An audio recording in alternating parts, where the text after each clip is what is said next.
Welcome, everyone. Thank you so much for joining us tonight. I'm Talia Jaffe, the Events and Operations Manager here at the Potter's House. We're delighted to have you all here to celebrate the launch of Asylum for Sale. A few quick words of introduction before I turn it... Sorry, just one moment. All right, a few quick words of introduction before I turn it over to our guests this evening. For those of you who don't already know the Potter's House, welcome. A quick plug to share that the Potter's House is a nonprofit social enterprise. We're a bookstore, cafe, and event space, and we've been serving up radical hospitality in Adams Morgan since 1960. We're currently open for takeout and book browsing from 8:30 a.m. to 2:30 p.m. daily, and during those hours, we offer a warm meal and a cup of coffee to anyone who needs, no questions asked. If you or someone you know are in need of daily meals, please send them our way. We're especially thrilled to have Siobhan, Adrian, and Arturo here with us this evening because, as Naomi Klein put it best, as the frontiers of disaster capitalism expand, the same systems that drive migration are finding ever more harrowing ways to criminalize and exploit the displaced. This book is part of how we fight back. The lessons we can glean from Asylum for Sale about revolutionary change are poignant, necessary, and ever applicable. They bring a necessary framework to understanding how we can make change in our own communities immediately, starting as soon as tonight. I'm so excited for you to learn and get inspired with us together this evening. You can purchase your copy of Asylum for Sale in-store at the Potter's House or online from our bookshop.org storefront. I'll drop the link in the event comments momentarily. Again, thank you to all for joining us, and to Siobhan, Adrian, and Arturo, thank you in advance for what I know will be an incredibly meaningful dialogue.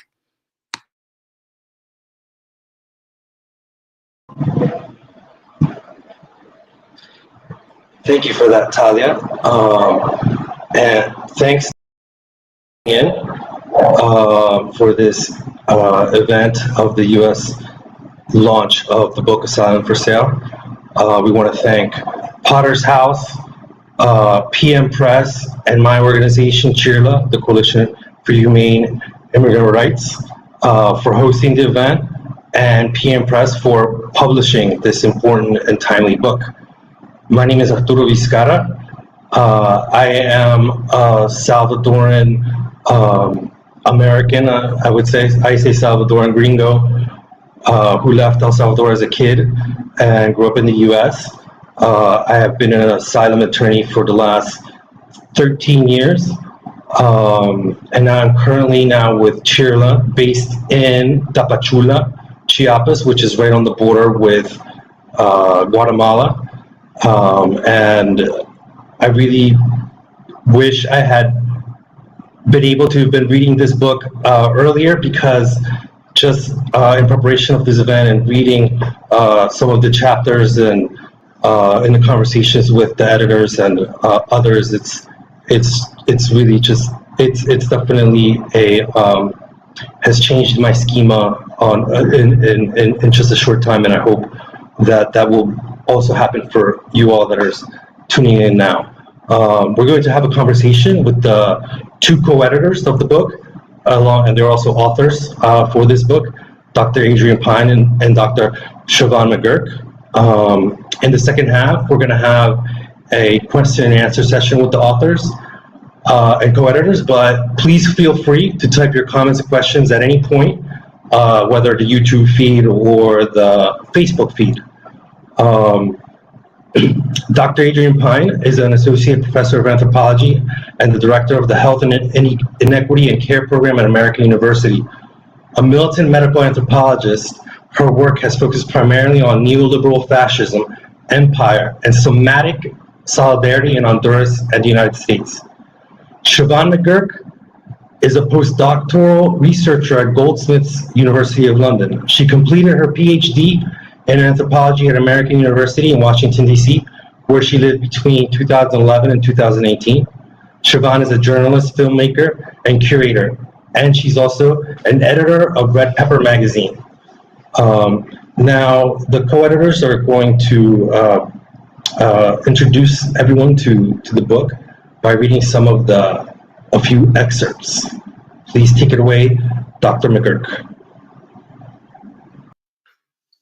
Great, thank you so much, and just echoing everyone's thanks for all the support for being here tonight, and to Potter's House, PM Press, and everyone who's supported this event. I'm going to start off by reading you a little bit from the opening chapter, the introduction of Asylum for Sale, and I'm going to focus on the profit side of things before handing over to my co-author and co-editor Adrian, who will focus on protest. So, throughout the so-called Mediterranean refugee crisis of 2015 to 2016, public sympathy, government policy, and media coverage swirled around an apparent debate. Were the people arriving to European borders asylum seekers or economic migrants? The same question arose with reference to the US-Mexico border as caravans of asylum seekers and refugees arrived from Central America in 2018-2019.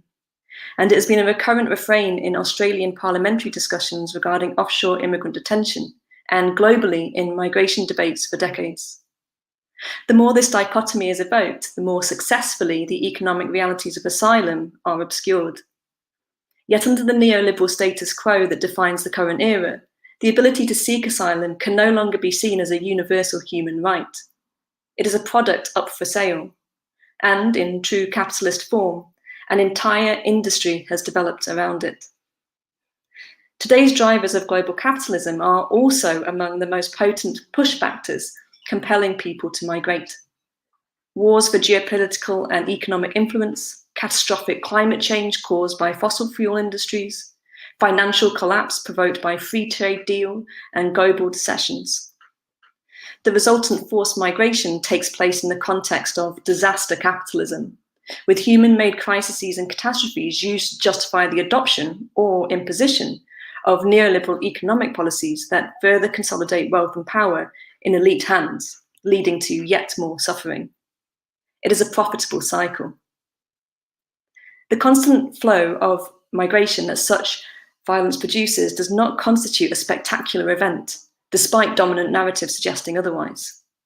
Neither are the pathways taken only linear, recent, or pointed only northwards.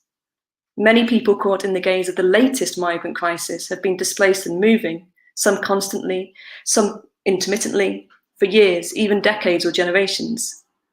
As they are held at borders or encampments, news cameras, spotlights, and NGO-branded relief teams shift from one global frontier zone to the next, leaving behind the growing tendrils of a complex and diversifying asylum industry that is produced and sustained by the everyday realities of global capitalism. As border crossings and petitions for protection become ever more costly for the people who make them, they are ever more lucrative for those who profit from the massive human displacement that characterizes the world today. When unlivable conditions force people to flee their homes, those with substantial resources can obtain passports, visas, and plane tickets. Many more people must endure long, often perilous journeys over land and over sea. Financial and social capital can likewise secure attentive lawyers, social supports, and endorsements in destination countries. The super rich need not worry about asylum at all. Investor visas are far easier to obtain. For the rest, brokers, forgers, and smugglers demand extortionate payments to facilitate escapes.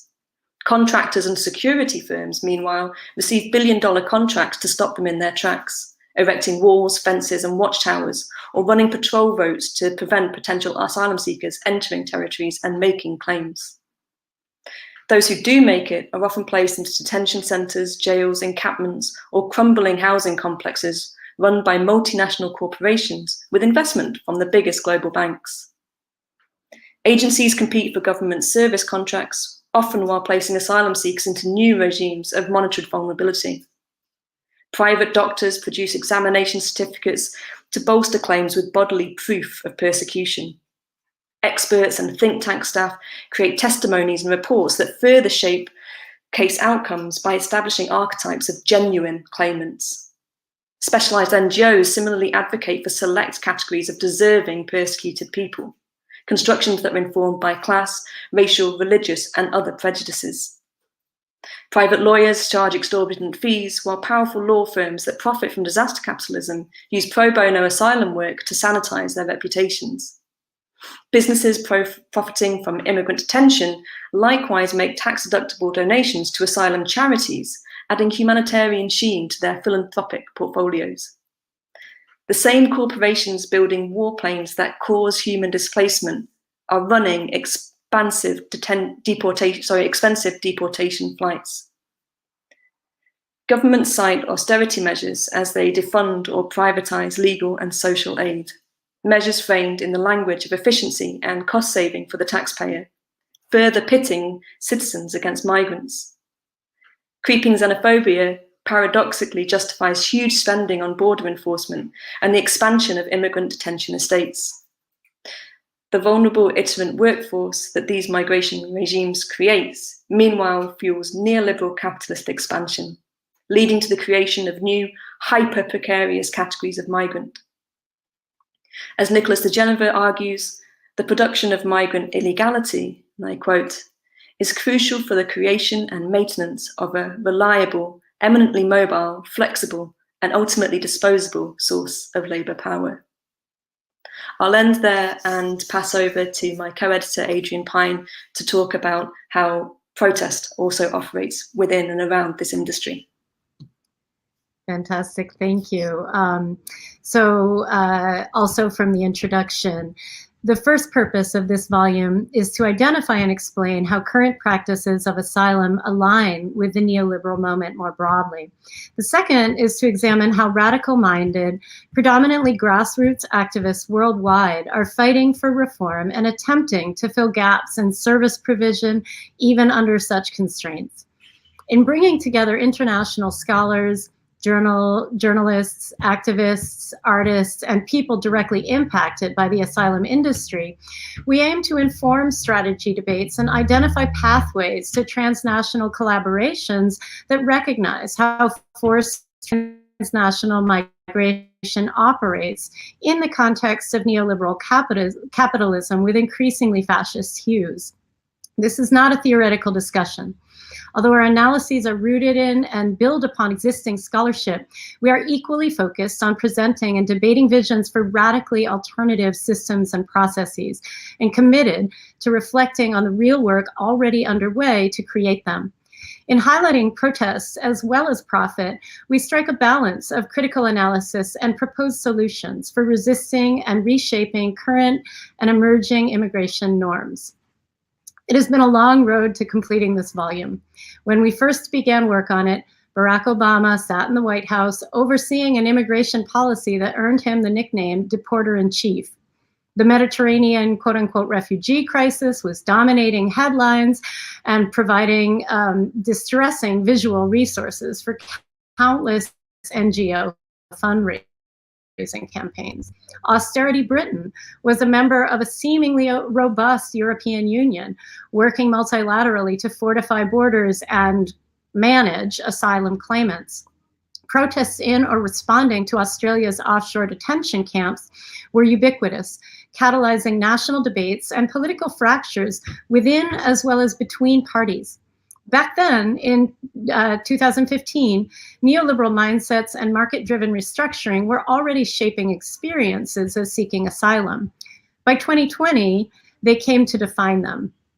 In the intervening years, an increasing number of right-wing authoritarian leaders, Trump, Bolsonaro, Modi, Netanyahu, Duterte, Orbán, Erdogan, have risen to or consolidated power on the basis of ethno-nationalist anti-immigrant agendas.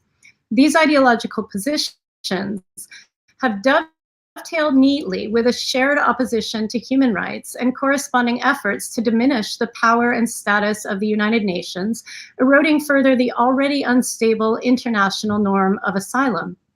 Despite posturing as anti-establishment and espousing citizens first and anti-globalist rhetoric, international right-wing forces remain resolutely neoliberal at heart.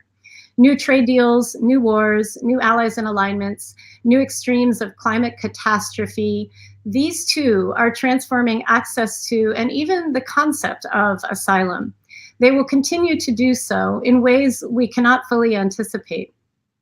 As activists engaged with the defense of immigrant rights, including in many cases their own, the past few years have proven challenging for many of our contributors.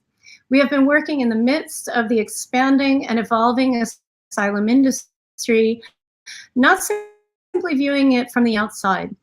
Authors have themselves been forced to move to different countries, have taken on casework for increasing numbers of asylum seekers, have been compelled to action, in some cases risking arrest and long-term imprisonment in response to urgent needs and sudden shifts in immigration law and policy. Those who work within the industry, even as they are critical of it, have faced funding cuts and job losses. As profit margins have grown, so has the need for protest. We are not disheartened, though there remain many battles to be fought and won. We hope that this volume provides both inspiration and insight toward that end.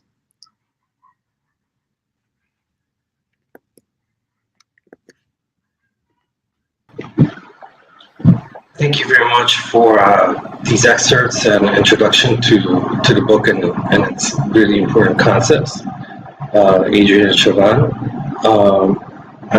We have a couple questions for you before opening it up for members of the audience.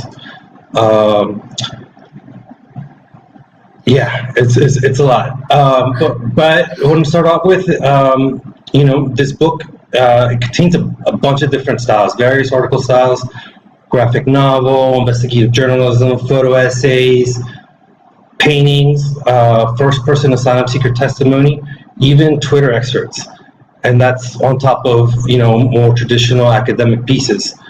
Could you tell us a little bit more about why you decided to use so many different styles for the book?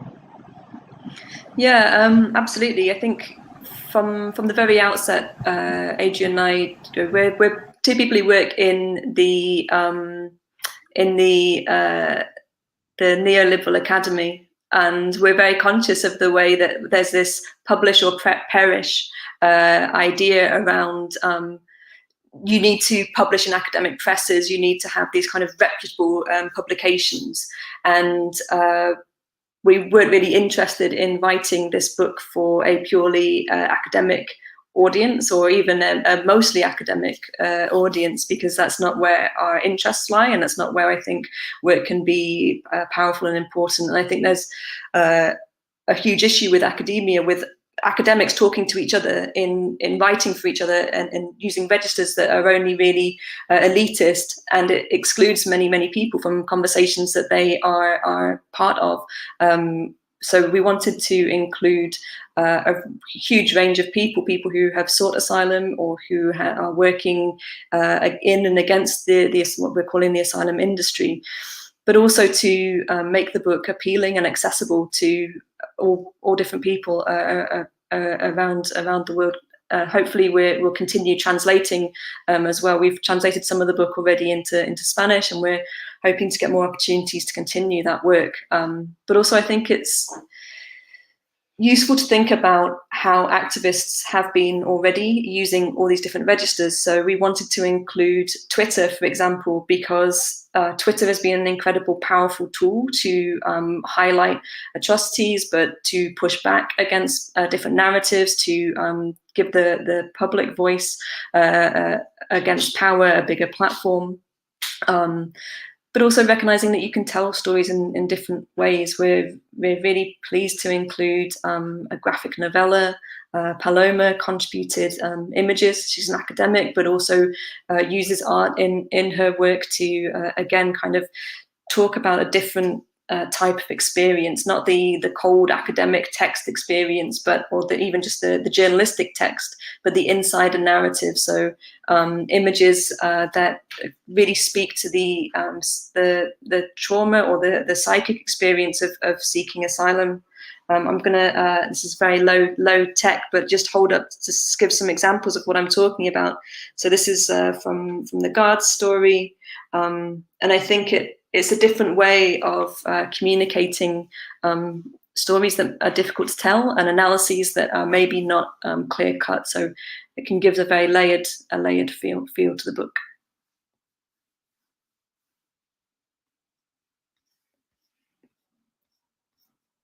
I think that Adrian might be a bit frozen, so Adrian, okay. Yeah, well, if there's some technical difficulties on Adrian's end, I think we'll just continue on to the next question with you, Dr. McGurk.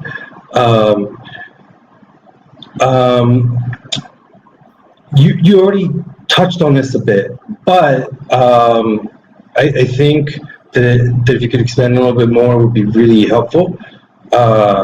You frame asylum as both resulting from and reinforcing imperial capitalism.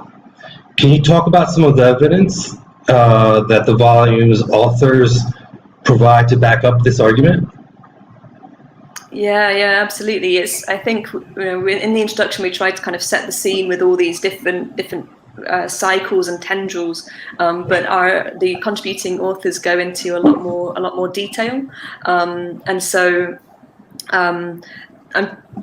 the way that this operates is kind of in some ways kind of very micro level, and in other ways very macro level. So there's a piece that's really focused on the nuts and bolts and the amounts of profits by Mark Ackerman, who's based in the Netherlands, and there Mark really emphasizes the sheer amount of money that goes to military contractors. So the companies, whether it's Leandro, Airbus, who are making warplanes, who are building bombs, are also lobbying the EU to invest in border securitization, and then they are winning those contracts to keep people out, or to improve the biometrics systems of these countries. So on the one hand, selling bombs to drop, to push people away, and then very same companies building and encouraging the building of the walls that keep people out. So that's the kind of macro level. But then there's also things going on at the micro level. So you can think of not micro level, but the smaller level. So Louise Tassin in their chapter talks about this paradox that people from former colonies of France who have migrated to France are now working in immigration detention centres, and gives one example of a worker, a security guard worker in a detention centre, which is a very low paid job, not very well trained, people aren't treated very well in that job, and he is there working, and reveals to Louise that his grandfather was held as a detainee there.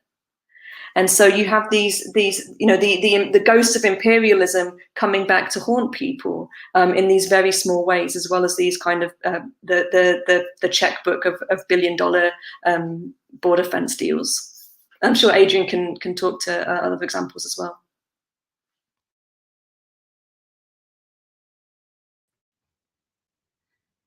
Actually, the examples you used were were the ones I was going to speak to first, and I think maybe in the interest of time we could move on to the next issue, because I know we want to get to questions and keeping them.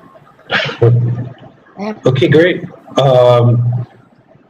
You definitely have to give us some on what's happening in Honduras at some point and how this is related. But Adrian, Dr. Pine, but switching it over, over to more current events, or some of the more current developments in this that have occurred since the finalization of and publication of the book. These trends towards the increasing commodification of asylum, detention, as well as what you call imperial capitalism with fascist hues.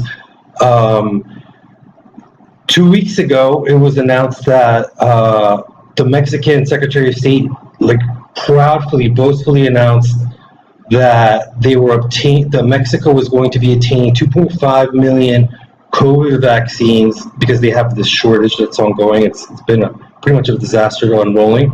So they're trading, basically, it's not even a trade, it's kind of a borrowing 2.5 million vaccines from the US in exchange basically for increased immigration enforcement, that they're going to once again increase the detention and deportation of asylum seekers, so they do not reach the US and contribute to this racist narrative of there's this huge border crisis when really not much has really changed.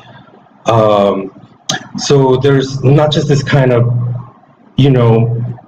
state exchange of, that are basically trading lives of migrants, of asylum seekers, but there's also putting value, more value on Mexican lives than on Honduran, Haitian, Salvadoran, Guatemalan, Venezuelan, African lives. How do you think that this kind of this recent event would fit into the narrative and theories of your book?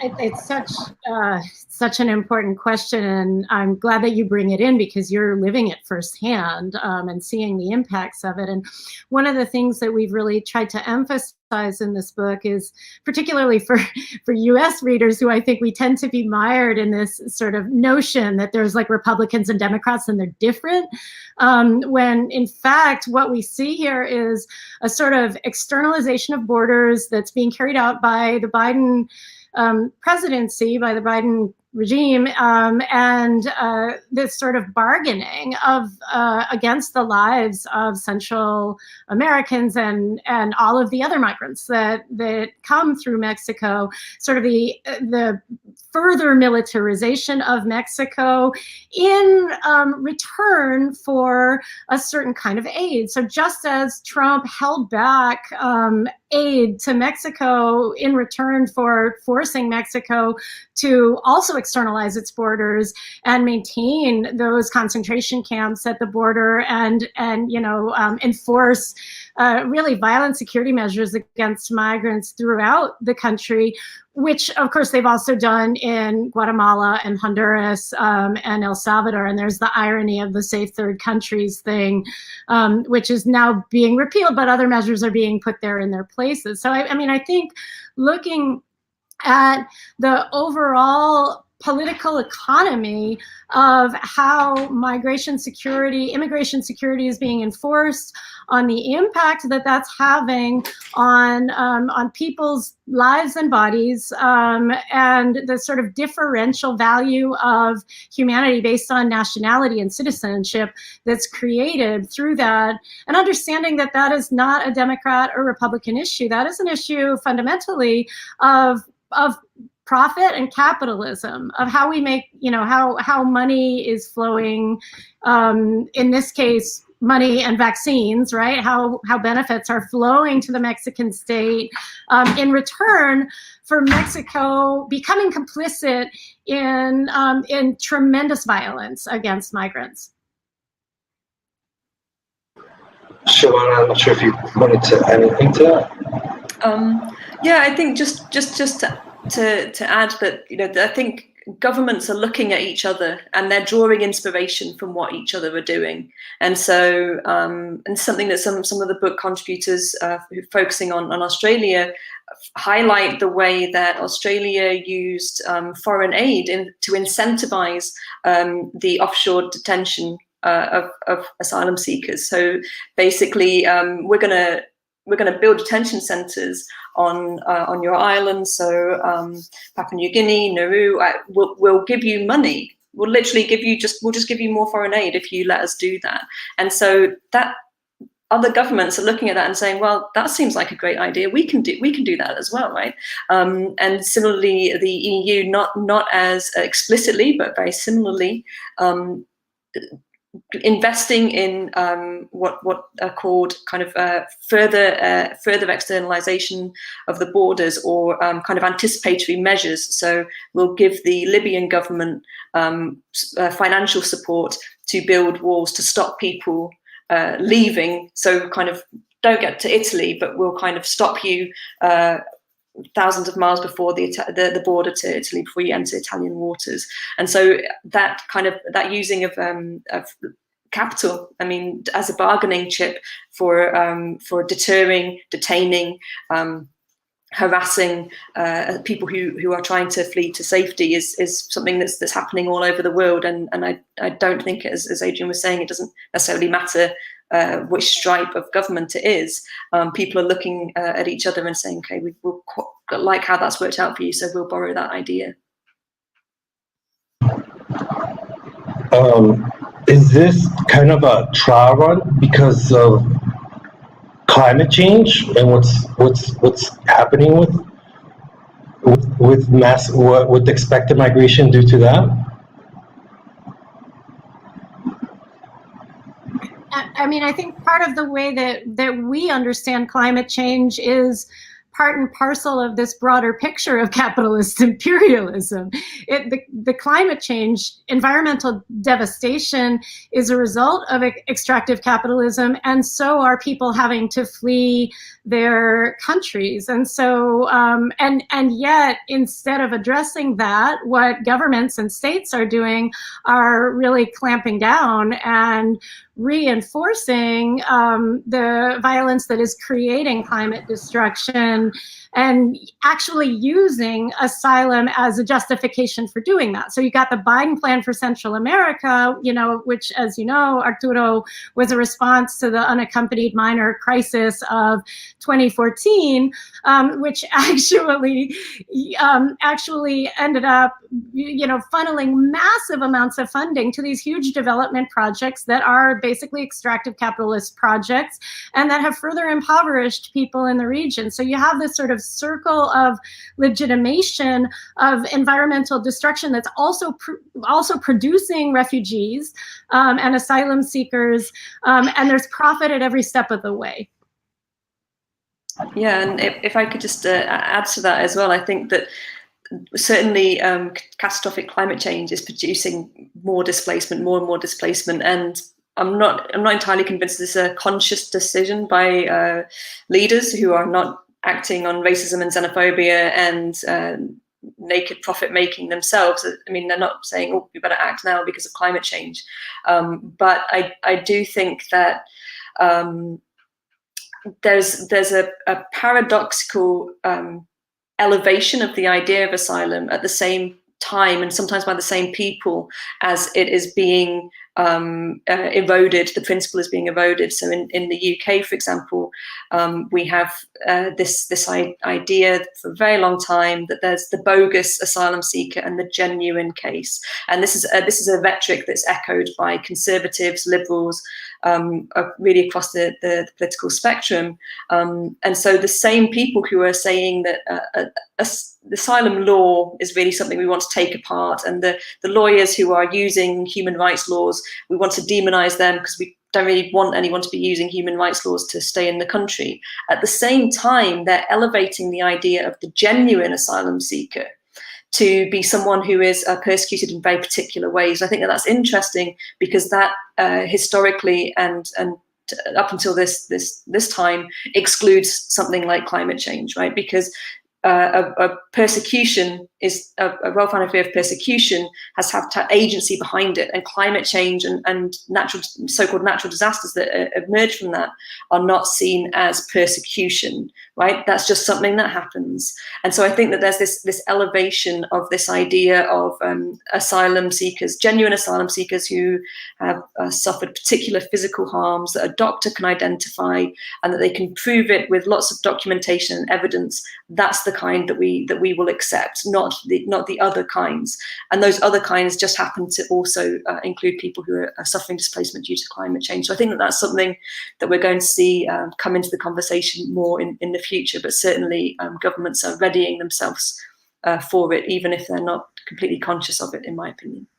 And I also just want to mention that we have a fantastic chapter by Todd Miller that's looking at these very issues on border militarization in a warming world. It's called. Yeah, I mean, so many things to ponder. We want to get into the Q&A as soon as possible, so the audience can also ask their questions. But I don't think it would be. We want to make sure that there's one thing that there's definitely addressed, which would be, how are we a part of this system? That's another thing that's very uncomfortable.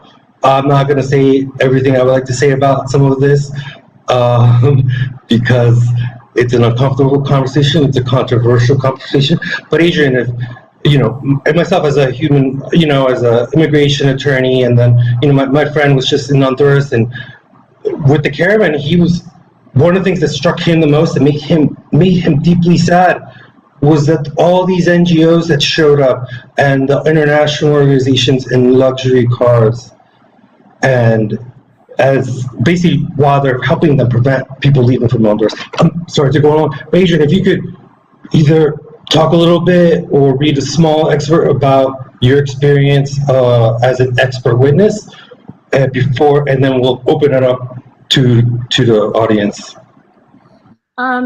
Sure. I was going to read an excerpt, but I think it's better just to talk off the cuff about it because it's an issue that I grapple with constantly in my work as a country conditions expert. And I get like 4 or 5 requests a week at least for doing country conditions work for Honduran asylum cases. And, it's incredibly complicated because, as you know, in order to successfully argue cases, there are some things you're allowed to say, and there are some things that you are strongly discouraged from saying. And while I certainly never lie, and but a lot of the time I'm confronting attorneys, particularly when it's not activist attorneys, not attorneys who are like really in the struggle, but attorneys who are working and sort of in the corporate pro bono realm, who really just want me to present a pure victim along the line that Siobhan was just talking about, and sort of the more trauma, the better, and it becomes this very exploitative relationship that also, of course, reinforces the narrative coming from the United States that the United States is a human rights respecting and an asylum granting country, when in fact the United States grants asylum to far fewer people than, dramatically far fewer people than who deserve it and who apply. Of course, everybody should be able to cross borders. Borders shouldn't exist, but that's a separate conversation, right? But people even within their own logics who deserve it.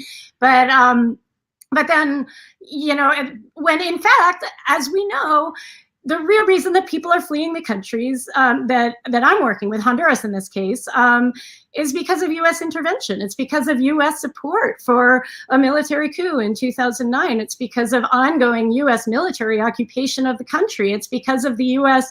government support for who there's absolutely no denying now, even within the Biden administration, is a narco dictator, Juan Orlando Hernandez, whose brother was just sentenced to life plus 30 years in prison for major drug trafficking charges, and his brother, the president, is his co-conspirator. So in my participation in the asylum industry, it's almost contradictory if I am not simultaneously lifting up these contradictions and making them public. I'm also feeding into the system, and it becomes this very complex ethical dilemma. Do I really just, put my finger in the dike and help 2 or 3 people more than that, but I'm not changing anything structurally by that. And I think that's the dilemma that a lot of the people who are writing from within the system in this book are confronting in their writing. How can we mitigate harm at the same time as we fight tooth and nail to end this entire violent system? Yes, for sure. We should all be questioning our roles, and it's so difficult, because you're being pushed to actually, repeat imperialist and racist tropes. Without mentioning why the government that they're asking for refuge from is responsible. It's maddening. So we have a few questions. So there was that discussion, but there's a question here from someone who's a journalist, previously covering South America, and they're specifically asking about the international organizations, like the UNHCR, which is the United Nations High Commission for Refugees, or the IOM, which is the International Organization on Migration, also part of the UN system. And, and then they have these big fundraising campaigns, but they don't, where's the money coming from? Where's it going? What's it being spent on? And then they're working with these governments that are actually, persecuting their own people. So, any comment about those relationships specifically with these international organizations or multinational organizations? So in the book Asylum for Sale, we have a great chapter by Luthia Kula and Areva Olakpe, and they write about the UNHCR and the way that the UNHCR model kind of facilitates other forms of profit making, particularly around exploitation of women. But otherwise, we don't focus so much on the UNHCR because it is such a huge organization and it operates quite differently. And I think there's a lack of understanding about how it operates differently from national asylum adjudication services. But there's an argument made that was made kind of in the 80s, 90s, looking at how the UNHCR was really kind of ending up doing a protection job. So protecting the global north from displaced people in the global south by kind of keeping them trapped there. And so you have these encampments that are run by the UNHCR with tent cities, but that end up being people's homes for generations, even for decades. And so kind of it's really important to think about how the UNHCR, even with very good intentions, functions in this way to keep people trapped in situations that are often lead, as our contributors argue, leads to kind of exploitation being possible. And then I think it's important to take a self-reflective view and a critical review and continue that strand that Adrian was talking about in saying that people who work professionally in the UNHCR or in other NGOs become professionals, so you can move between different organizations, and that can bolster your resume, your CV. Or you spent 5 years in a camp in Uganda. That's great. You can move to a different area and move up the ranks and move to a different NGO and maybe work in New York and have a very well paid job one day. But that's something that people need to reflect critically on, because the narratives that the UNHCR and major NGOs perpetuate are extremely racialized and extremely pathological in the way that they present kind of refugees and people fleeing persecution as these passive victims who need these organizations. So they end up kind of justifying their own existence by portraying as people seeking asylum or people fleeing persecution as not having any agency, not being able to support themselves, not being able to tell their own stories, rather than people who are being prevented from telling their own stories, prevented from building their own lives and defending themselves by the states that they are ultimately upholding. And so I think that I say these things quite a lot, and I don't think I will get a job in an NGO one day, unfortunately. But I think it's important to be able to say, as someone who's not, my paycheck doesn't come from an NGO, that there's a lot of critical self-reflection that has to go on, and that includes people using language about families. Like, why families? What is it about the family unit that is more deserving than the non-family member? Like, how are we venerating these units that are very central to the way that the state imagines itself and the way that capitalism promotes itself, in terms of saying, this is a genuine case. This is a really vulnerable person. This one is a family member. Families stay together. Don't deport fathers. Why deport fathers different from deport someone who is a non-father? But the really hard one is this idea of criminals, right? So don't deport innocent people, implying that guilty people can be deported, right? And so I think that NGOs play a huge role in that, and they have to think people who work in them have to think very, very critically and carefully about how their language reinforces the regimes that they ostensibly oppose. Yeah, I mean, I wish we had more time because I see this in real time here in Mexico. I mean, there's a lot of, not just that, the UNHCR then funds a ton of shelters and NGOs, and I'll leave it at that for now. Becky asks, how are people supposed to have proof in these systems? How are you supposed to have proof when you're fleeing for your lives, literally, or not? Okay, not necessarily, but even in this, supposedly, great asylum claim. But how are people supposed to have proof when they don't have time or resources to be able to present it? Just any comment on that?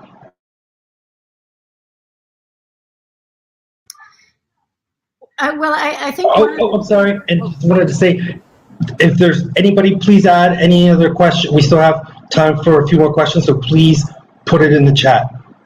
I'm sorry. Go ahead, Adrian. Oh, no problem.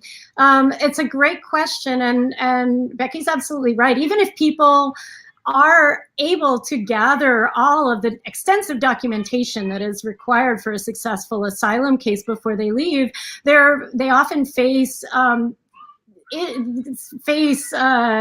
crises along the way where they could lose that documentation, where they could get attacked, where they could get robbed, all sorts of things. And for many people, I mean, one of the things going on right now in Honduras is that all of the offices are closed because of COVID, and so nobody can get the documentation. Like even if they have the kind of privilege and time and sort of forethought to be able to think all of that through. This is one of the things that one of our authors, Jose Lopez, a pseudonym from Honduras, wrote about the sort of the challenges that he fled really to save his life from a death threat, and didn't have time to put his affairs in order, to get the paperwork, that sort of the documentation, so that, because it's only real if it's on paper, right? Like we can't just believe the asylum applicant. It somehow has to be transferred to a paper document, and then somehow it becomes more real. And so that ended up really being a big problem for him.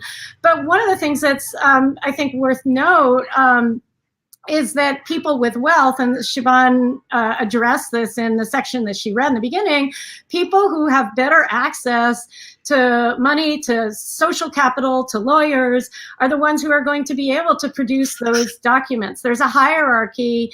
There's a hierarchy of suffering, and there's also, people who have the better kinds of suffering. In some cases, over the past few years, what I've been seeing is that there's a sort of more legitimacy given to people who are subject to homophobic persecution than people who are subject to gang violence that does not include homophobic persecution. For example, like, to talk about a hierarchy of violence, they all might be facing death threats, but that violence, the kind of trauma that they can translate to the court, becomes a form of capital that serves them, that also in some cases is exchangeable with actual economic capital. So people who have the ability to get access to nonprofit lawyers or to pay their own lawyers are going to have a better chance at getting asylum, because they can find somebody who can help them with that documentation. And that's one of the things that Jose mentions in his chapter. Despite being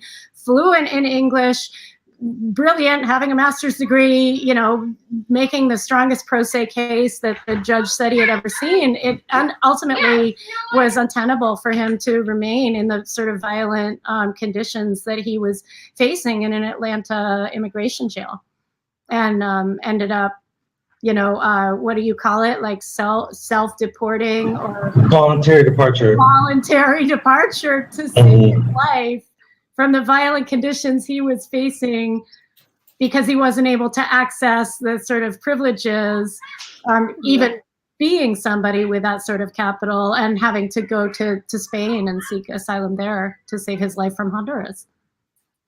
I just want to add quickly onto that. A lot of the people that I worked with were people who identified as LGBTQ, and the kinds of persecution they suffered or the threats that they suffered are not documented. If a police officer bribes you, extorts you, they don't write you a ticket saying, I was going to arrest you, but instead I walked you to the cash machine, took all your money and then beat you. There's not a document that they don't sign a document that says that.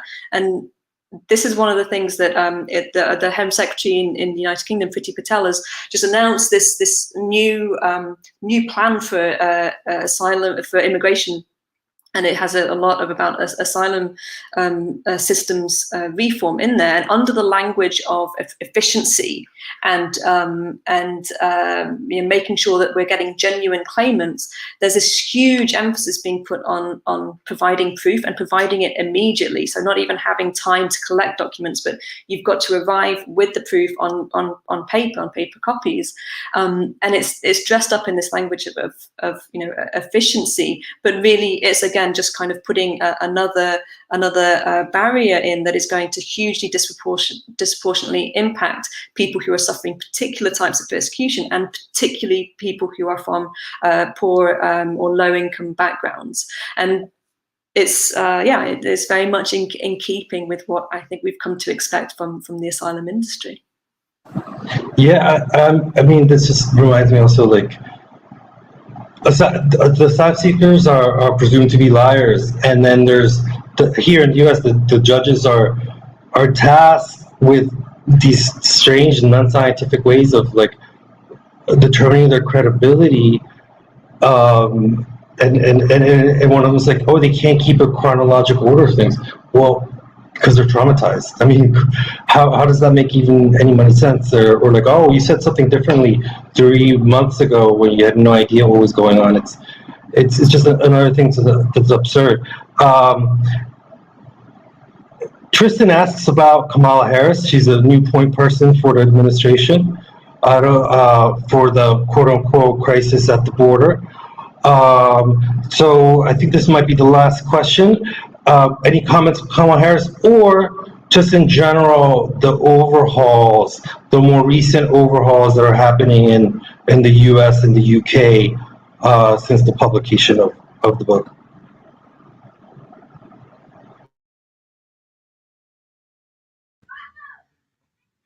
I mean, of course, Kamala Harris's presentation of herself and record as the sort of top cop, I think, speaks to the fact that we can't expect her to take a humanizing approach to asylum seekers. What we've seen so far with the Biden administration, which of course, comes after the book's initial publication, are some changes, and some changes that that are significant, like ending the safe third country thing, and yet, like, with that caveat, we still have these massive detention facilities for children. They've given them new names. There might not be the exact same kind of torture going on, but they remain inhumane. And instead of building Trump's border wall, what they're doing is increasing the investment in surveillance, in military technologies, to create a sort of invisible but just as dangerous, in terms of the militarization of society and the criminalization of migrants and brown and black people throughout the United States, and the externalization of borders, as well as the internalization of borders, talking about the United States and the fact that the border has crept to become much of the country. And so that is continuing with the Biden administration here in the United States. And I'll let Siobhan speak to the situation in Europe. Yeah, absolutely. I think one thing that's really struck me about the kind of conversation around media access to encampments on the border in the US and pictures coming out is remembering that the Trump administration was quite happy to show those images. They weren't trying to hide it. And I think that's something that a lot of people have kind of misremembered, that as if it was this shameful thing that the administration wasn't. Mike Pence, the vice president, went down and said, look at these lovely big cages. I mean, it was intentional, and it was the cruelty is the point, right? Exactly. Exactly, and it was designed to speak to a voter base, right? It was very much designed to speak to a voter base. But the claim that politicians make is that it's actually deterring asylum seekers, which is just profoundly disproven. I mean, you can't emphasize how much this argument has been disproven by all the data. Deterrence, making a crossing more and more dangerous, more and more perilous. The numbers don't go down because people read about it in the newspaper and think, I won't make that journey. They go down because they cross and they die on the way, right? And this is a really important point, because in the UK and in Europe, but particularly thinking about the recent announcements in the UK, this is a huge justification for the government's proposed new immigration reforms, which is that deterrence has a big impact. I think we need to be very careful when we talk about, or when we read about, or talk critically about the media reports, or the way that Biden's actions are being covered, because what I've been seeing coming out of the US is this idea that more people are crossing now, more unaccompanied children are being sent across now, because Biden has said, you know, we are a friendly nation and we're not going to do those horrible things that Donald Trump did before. And I think we've got to be very careful in how we respond to that argument, because ultimately it just shores up this very terrifying claim that, again, is just not backed up by any data, that deterrence works. Right. So if you say that the welcome has a reaction, then you can argue that deterrence has a reaction as well. And we just have to remember that keeping people, the people who are fleeing for their lives or fleeing persecution for any reason, they are not keeping well informed and well abreast of the nuances of the British government's immigration regime. And people were under no illusions previously that detention centres don't exist, that they aren't horrible places, that they aren't exploitative places where people are paid £1 an hour to clean toilets. But these ideas of making the conditions worse, somehow deterring people, is just completely fraudulent, and we need to push against it and recognise that the people, our Home Secretary is someone who's got very close ties, very close financial ties, has been employed as a consultant on military industries. So there is a vested interest. If you receive payments from companies that are investing in building bigger walls, and you are saying we need to build bigger walls as a deterrent, people need to be speaking back to that and saying, well, how is that affecting your pocketbook, right? At the same time, because we mustn't be caught up in these moralistic or legalistic arguments only, but really we can push back a lot on the economic argument. And I think I'll leave it there as my final words, because I know that we're tight on time. Thank you so much, Siobhan. Yeah, we are at time. Before reminding people one last time to get the book, get it from Potter's House, get it directly from PM Press. It's really worth it. I mean, these are obviously two incredibly smart people, but the book is accessible. It's necessary. It touches on so many things that are missing from the mainstream narrative. Well, I guess that was the final plug for it. But Adrian, any last comments before we say goodbye? I just want to thank you, Arturo, thank the Potter's House, thank PM Press, thank Turla, and it's just been a tremendous pleasure to do this event, and we're so excited to see this book being used in the struggle, which is really what we envisioned, and hope for it to be a tool to fight against the violence of asylum regimes and border violence. Great. Well, thank everybody again, and especially the co-editors, and thank everybody who tuned in live or who is tuning in now after it's been recorded. Thank you all. Thanks so much. Thank you, everyone. Be safe.